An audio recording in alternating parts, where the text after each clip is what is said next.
Hi, I'm Jim Flowers. For a long time now, I've been helping people start and grow small businesses. And over that time period, I've come to the conclusion that they can have a much easier time if they get 4 fundamental factors right from the beginning. It's not that you are going to fail if you don't get these 4 right, but it's going to be a lot tougher, and I think we can all agree easy's better. So let me talk to you for a minute about those 4 things that can make your attempt to start a new business a whole lot easier. The first one is sort of obvious, duh, it's market. What do I mean by market? How do you get a check mark up there by the market? Well, most of us have seen a diagram like this, the growth curve of a hot new market. And the facts are, if you can get onto that growth curve when it's young, you can ride that market to success. Now, if you underperform, you're still going to be a successful company. If you overperform, you're going to be in great shape. The trick is to get on that curve and ride it. Well, a problem that a lot of entrepreneurs have is to define a curve like that. They can tell me about a big curve that may be kind of mature and they get on up here. Well, it's a lot harder. It's not that you can't make money when you get on up here, but you don't get that big ride. And so I always say, tell me something here that's got a built-in growth in it that you can ride so that you don't have to outperform the world in order to make a bunch of money. Tricky problem. Next thing is, how do you grab onto that curve? How do you get a grip on that so you can ride it? Well, it's pretty simple, actually. You find a compelling end-user need. Something that the people that are on that curve agree that they really need or want. Not that you think they need or want it, like the Better Mousetrap thing, but that they think they need or want it, so that when you address them with regard to that need, they will immediately be interested. So if you can tell me a market that's going to grow and that you can enter now at the low end and identify for me a compelling end user need, I'm going to say you get a big check mark up there in the market square. Well, what's the next thing? You've now done that. You've got your market, you've got your compelling end user need. How are you going to make them address that need with you? What's special? What's your magic? Well, a bunch of you entrepreneurs have gone to business school at one time or another, or maybe you've taken a marketing course, and it's not mysterious, it's not new. The magic is actually what the marketing professors call the 4 Ps, and how you manipulate them. What are the 4 Ps? Product or service. Is your product or service really special? Is it really different from the competitive offerings? How about your price? Are you the low price provider? You're going to get in that market. Your special magic is you just sell it way cheaper than anybody else. How about Walmart? How about your promotion? Are you a better peddler than everybody else?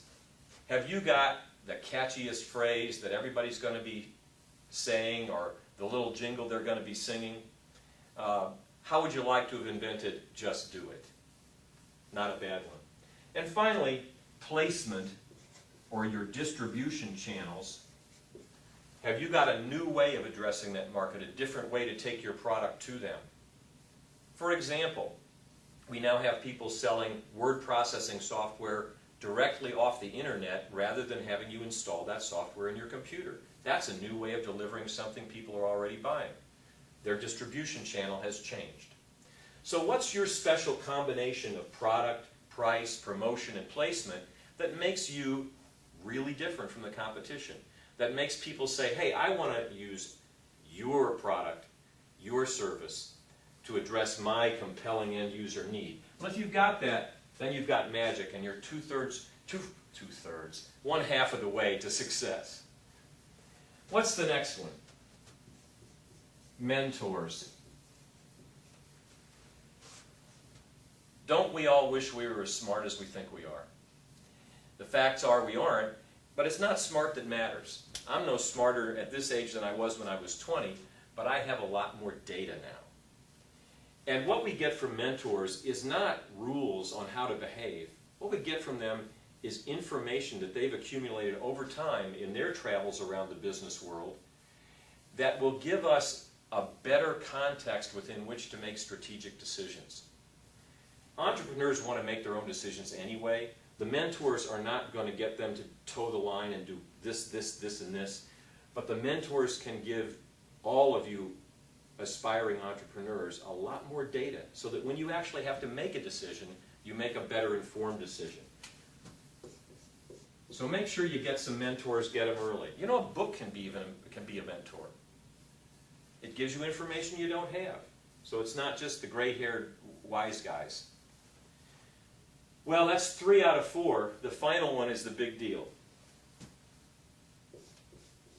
Moxie. Let me tell you about Moxie. Moxie is a soft drink. It was invented in 1884.